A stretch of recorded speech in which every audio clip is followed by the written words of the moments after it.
the scoring, but how efficient he was scoring. Just speak to what you saw.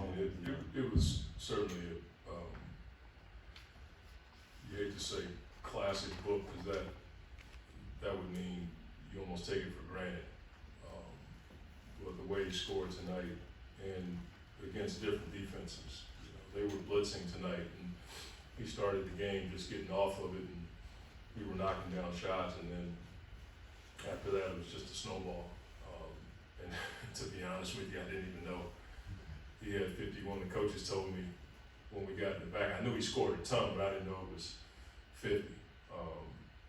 So it certainly was a special night, and to do it in 30 minutes, I think it was, only played 30 minutes. So it's just one of those moments that you just sit and watch a guy get hot, and then you see everybody feeding off of it, and it felt like every time you let it go, it was just going to fall into the basket. And then, you don't even notice DA had 30 when the guy has 51. So I'm happy for him, happy for his family, the work that he puts in, playing the right way, getting off of it, and ending up with 50 points is pretty cool. So it certainly was a good night for us. And then with just piggybacking off what you said about Aiden, it's like, this is how important Chris is with these two, you can see how dominant they can be as a tandem duo or whatever. How do you maybe those collectively together? Well, I can't, they would say the same thing, like everything we do is about the team. There were certain moments in the game where those two had it going, especially on the right side of the basket in the first half. We played a two-man game, and it was pretty cool to watch them, whether it was a DHO or he threw it to Book and Book came off of a pick and roll, shot it, or DA found him for a back door. Like, that was pretty cool to watch. I think all of these moments, opportunities are going to help us in the future when you're able to do this without Chris. Right. It makes you think about the potential of our team as we go forward. And I think they would say the same thing. If not for the spacing on the backside, it doesn't open it up for those two to play the way that they did together tonight. I think DeAndre just said in his post-game interview, he was disappointed in himself a little bit with how the season started, but he's obviously turned it around a tremendous amount. What do you attribute? Is it just mindset? I mean, what do you see when you look at the way he's kind of improved? I don't know. I think for me it's always about the consistent work. Whether you're going through a tough stretch, not getting off to the start you want to, you just keep working at it. We have a phrase, reps removed out. If you get the work in, you can trust the work, and he's been working his tail off this year. Whether it's in the weight room or extra work with MB, I think over the long haul, the guys that work, sooner or later it's going to pay off for you. And he's certainly gotten himself into the kind of shape that it takes for a guy to put up these kinds of numbers. I think that's part of it too. Probably a few other variables I'm missing, but I think when you put the work in, you run into nights like this, or seasons, or moments like this during the season, and I think that's something that he should be proud of, but not satisfied with. How do you assess Landry's shooting night? He hasn't had as good a shooting night since Minnesota, which was his game that he last played before he went into concussion protocol. I think it just takes guys time to get their legs.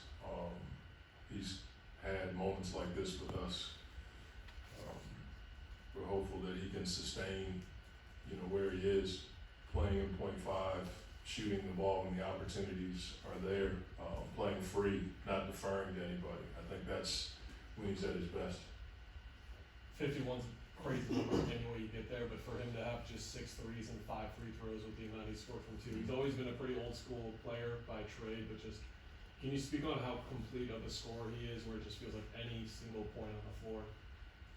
You just did it. I did. Yeah. And look, there's not a level where he can't score, and he can use both hands. he can score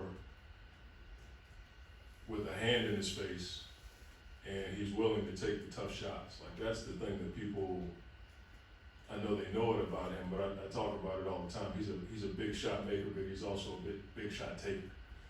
And so when you have a post-up game, when you can play in the mid-range, when you can attack the basket and shoot it from three, it makes you hard to guard. And then I thought the most impressive thing was the way he started the game when they were blitzing him.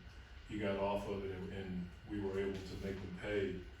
And then it just kind of snowballed from there because guys were knocking down shots. Then he started going. And he was beating the blitz a few times and getting to the basket. One time he split it and got to the rack. And I think the work that he's put in, you can see his body is maturing and changing. He's able to take the hits around the basket and finish. That's something that is going to pay off for us as we go forward. The ability to take those hits, finish, go to the free throw line, it allows us to set our defense. But there's not a level or an area on the floor where he can't score the ball. Thank you. How'd you like the way that his last two plays of the game were just making the right pass? I mean, it's how we play. I mean, we have a mentality, we call it let it fly, but we also share the ball. I mean, that's, again, I think that he would say the same thing. Like, we if somebody's open, we'll take a great shot over a good shot. I think that was his mentality. Coach, you've had some wild ones here these last four, whether it's the stressful in Sacramento or close one with Utah, and then of course the Lakers and Pistons. What do you feel like just outside of Booker and Ayton led to the comfort and the wins, man? It's hard to say. I mean, they missed some shots. We played pretty good defense in the first half. I mean, we held them to 18 points in the second. Like, when we have quarters like that and we score, it gives us a bit of a buffer. Same thing happened last game in Sacramento. We held them to 20.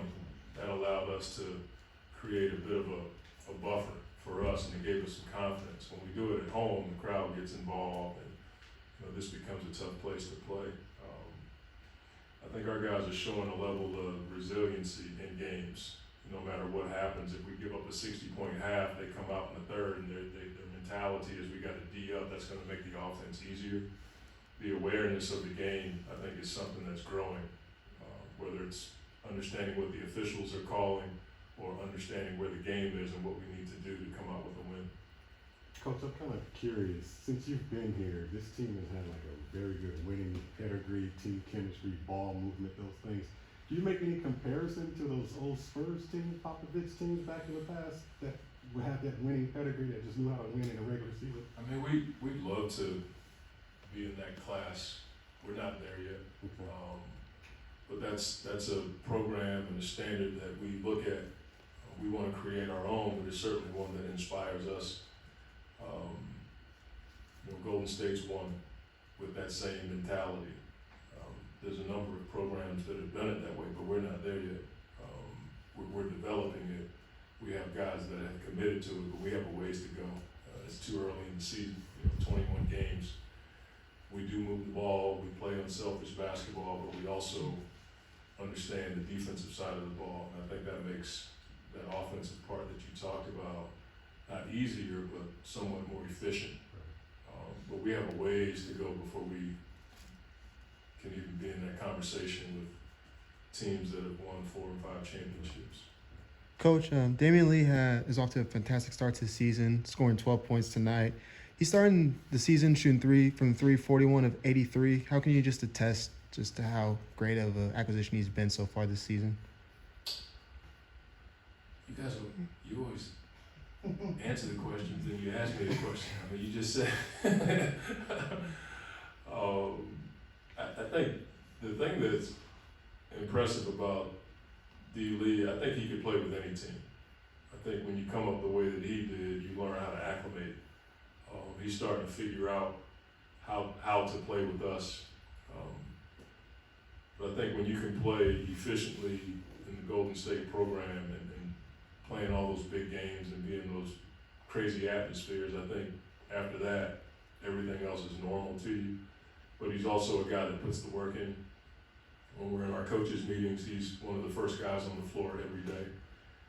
Even on off days where really don't want him to touch the floor. We're giving the guys a day off. He'll come out there and just shoot 20 free throws just to feel the ball. Guys like that respect the work, and you're not as surprised when you see them being productive on the floor. I think the thing that I'm impressed with is his ability to get to the paint and shoot the floater, or get to the paint and find guys. I didn't know that he had that in his game.